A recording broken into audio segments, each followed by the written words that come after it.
basically a realm of images. You see then with color and light. A higher plane past that, we primarily don't see things, but we hear the tones. At a higher plane closer to the Godhead beyond that, then we primarily can experience it through intuition. And with that, we actually feel the nature of the beings, the planes, etc., that we're connecting to. You have it as an internal knowledge inside of you. It's no longer outside, it's inside. Like they say in the Indian tradition, that art thou, you are that. You know internally the exact nature of the thing that you're connecting with.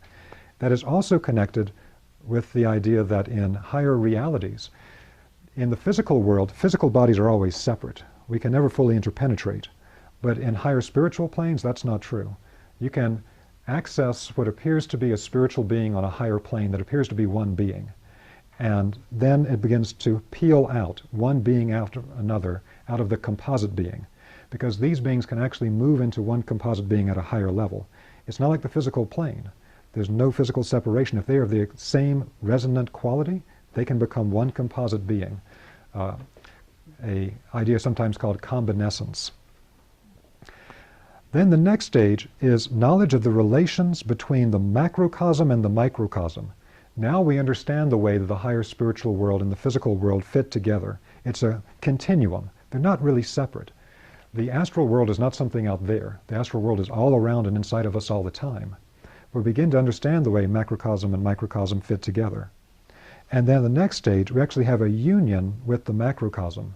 We can connect to the higher macrocosmic forces. And this is related to higher stages of alchemy, some of the teachings you find in Taoist yoga, a lot of different traditions, when there's actually a union with the macrocosmic forces.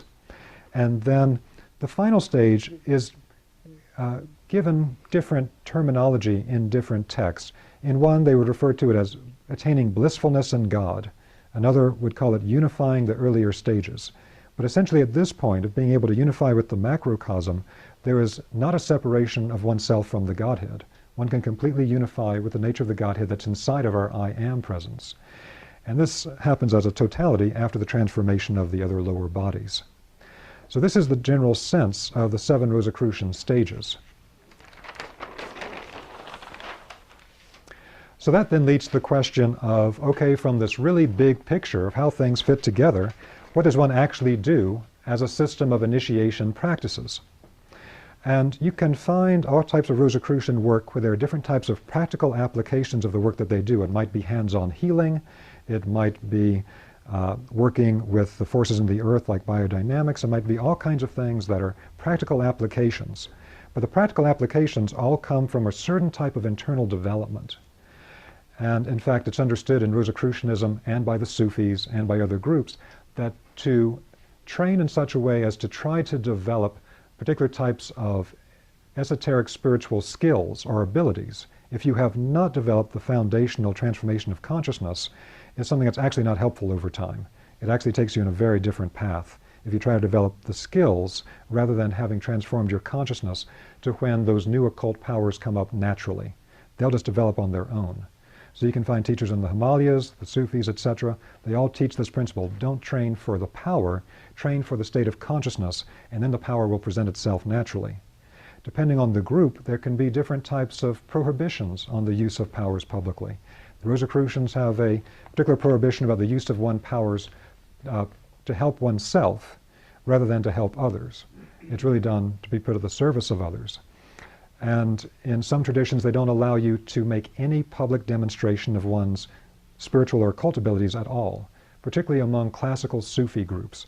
They got a very solid prohibition about never do a miracle in public, because that's going to get you the exact type of attention that you don't want. It'll attract the kind of people that are not the people you should be training, the people that are attracted to power, who are attracted to surfaces, not the people that are ready to do the core transformation work. And at another time, there are many wonderful stories about these Sufi saints who can do incredible things, but again, always did their best not to demonstrate it publicly. So, initiation practices.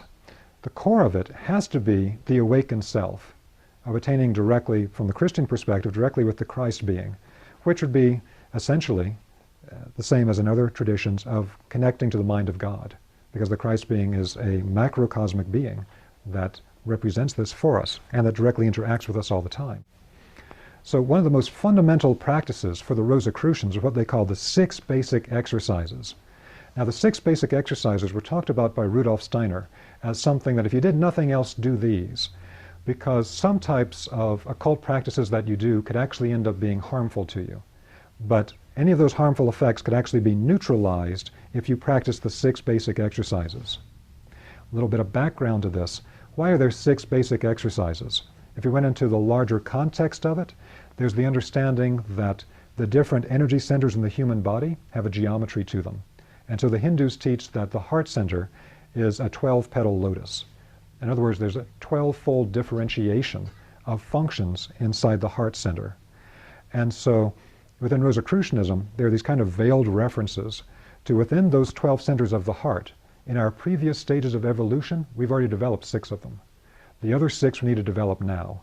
So every one of these 6 exercises actually develops one of the petals on the heart chakra and helps bring the heart into full activity. That's kind of a hidden layer of this. But in general terms, the 6 basic exercises, the first 3 parts of them are again working with the basic idea that we have 3 basic soul faculties. That's the same thing as saying that our astral body has 3 different aspects: the thinking, the feeling, and the willing. Thought, speech, and action for the Buddhist, head, heart, and hands for the Sufis, upper and middle, lower Dantian for the Chinese Taoists, etc.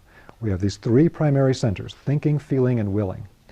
So the first thing we have to do is like what Gurdjieff talked about. We have to begin to self-observe. We have to observe ourselves through the course of the day. We have to observe, what am I thinking? What am I feeling? What am I doing? That act in itself, something always also described by the Buddhist in great detail, will actually begin to use the light of our consciousness to illuminate the thinking process, to illuminate our feeling process and our willing process. What this allows us to do is we can then begin to see how much of what we go through every day internally is completely unconscious. It's just one reactive state after another. You get a particular external trigger and you have a particular reaction to it. And so this is the foundation. If you did this, you would end up reaching the goal if you did nothing else. If you don't do this, nothing else you do will matter. You have to do the self-observation, and once you can illuminate, let's say, your thinking process, then, because you can now recognize that moment at which you start to go unconscious. There are these great descriptions of the work of Gurdjieff, particularly from his pupil, P.D. Ouspensky, where Ouspensky has learned from Gurdjieff the process of self-remembering. And he's walking through the streets of St. Petersburg in Russia, and he's so proud of himself because now I can self-remember. What that means is I'm actually aware of myself at this moment. I'm aware of myself walking, I'm aware of myself talking, I'm aware of what I'm thinking and I'm feeling. And he's walking along and everything's great. And then he looks in a shop window and he sees something.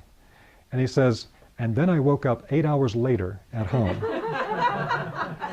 And we often have that experience. You know, we go out to do something, and all of a sudden we wake up and it's hours later, and I went to work, I went to the store and I bought groceries, I did this other thing, and I realized I've been completely unconscious the whole time. I'm just now becoming self-aware again. Sometimes if you look back on your childhood, there are whole parts of your childhood that most of us can't even remember. But there are parts you do remember. Those are the moments in which you were self-aware. That's why you remember them easily now, compared to those that you don't. So, Ouspensky then began to realize this entire process to where we're rarely completely conscious, and it's hard to stay self-aware. And he began to be aware of that threshold between being fully conscious and going to sleep. And that's absolutely critical. So that in our thinking process, it's like I've got my good spiritual persona on, and I'm open-hearted, and I'm dealing with everybody in a beneficial way, and good for me. And then something happens and somebody speaks to me in a way that triggers some emotional response. And then I literally go unconscious and I just respond to them reactively. And the goal is to start seeing that particular boundary point where I go unconscious and catching myself before I pass out. I stay conscious, I stay thinking, and I stay rational.